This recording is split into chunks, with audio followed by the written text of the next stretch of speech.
Hi Kuya! I'm Raven A. Flor, 13 years old, and I am officially 14 this coming May. Isa po akong Dabawenyo, nag-aaral po ako sa Santo Tomas National High School.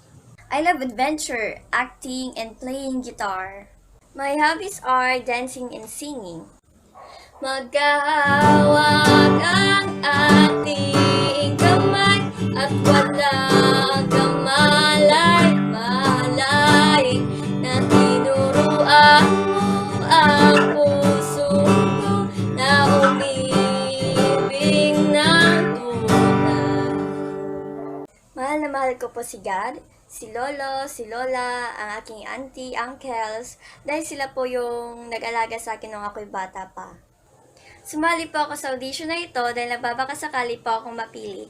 And I love challenges. Kasi po pag may challenge kasi, parang nai-enjoy ako. At kapag makapasok po ako sa PBB, tuturuan ko po ang iba pang housemates na mabisaya kasi gusto ko rin po silang matuto. Ako ay isang batang masayahin, palakaibigan, at may tiwala sa sarili. Kuya, salamat po sa panonood sa aking video and I hope na isa po ako sa mapipili nyo. Thank you.